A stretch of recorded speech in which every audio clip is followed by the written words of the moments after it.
ಬಂತು. ಹಲೋ ಎಲ್ರಿಗೂ ನಮಸ್ಕಾರ. ನಾನಿವತ್ತು ಬಂದಿರೋದು ಎರ್ಕಾಡಲ್ಲಿರೋ ಮೋಸ್ಟ್ ಫೇಮಸ್ ಅಡ್ವೆಂಚರ್ ಅರೆನಾ ಸ್ಕೈ ಪಾರ್ಕ್ಗೆ. ನಾವು ಆ್ಯಕ್ಚುಲಿ ಗಾಡಿ ನಿಲ್ಲಿಸಿದ್ದು ರೋಡ್ ಪಕ್ಕನೇ ಇರೋ ರಾಕೆಟ್ ಇಂಜೆಕ್ಷನ್ ಗೇಮ್ ನೋಡಿ. ಆದರೆ ಇಳಿದ್ಮೇಲೆ ಗೊತ್ತಾಗಿದ್ದು ಇಲ್ಲಿ ಎಷ್ಟೆಲ್ಲ ಆಕ್ಟಿವಿಟೀಸ್ ಇದ್ದಾವೆ ಅಂತ. ಸರಿ, ಒಂದು ಕೈ ನೋಡೇ ಬಿಡೋಣ ಅಂತ ಬೆಲ್ಟ್ ಹಾಕ್ಕೊಂಡು ಇಂಜೆಕ್ಷನ್ಗೆ ರೆಡಿ ಏನೋ ಆದೆ.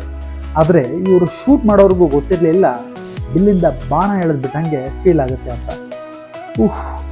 ಅಲ್ಲಿಂದ ನಡುಗ್ತಿರೋ ಕಾಲಿಂದನೇ ಸೌತ್ ಇಂಡಿಯಾದ ಟಾಲೆಸ್ಟ್ ಜಿಯಂಟ್ ಸ್ವಿಂಗ್ ಹತ್ರ ಬಂದೆ.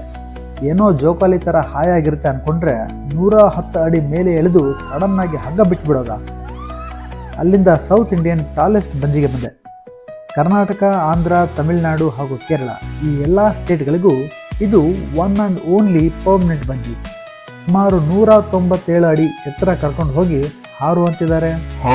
ಸರಿ, ಹೇಗಿದ್ರು ಬಂದಿದ್ದೀನಲ್ಲ, ಹಾರೇ ಬಿಡೋಣ ಅಂತ ಹಾರಿದೆ. ಕಾಲಿಗೆ ಕಟ್ಟಿರೋ ಹಗ್ಗ ನನ್ನ ವಾಪಸ್ ಎಳೆಯೋವರೆಗೂ ನಾನು ಅಂದ್ಕೊಂಡಿದ್ದು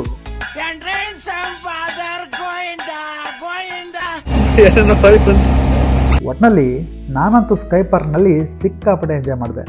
ನೀವು ಬಂದು ಇದನ್ನ ಎಕ್ಸ್ಪೀರಿಯನ್ಸ್ ಮಾಡಿ. ಜೊತೆಗೆ ಅರೌಂಡ್ ನಮ್ಮ ಬೆಂಗಳೂರು ಪೇಜ್ನ ಫಾಲೋ ಮಾಡೋದನ್ನು ಮರಿಬೇಡಿ.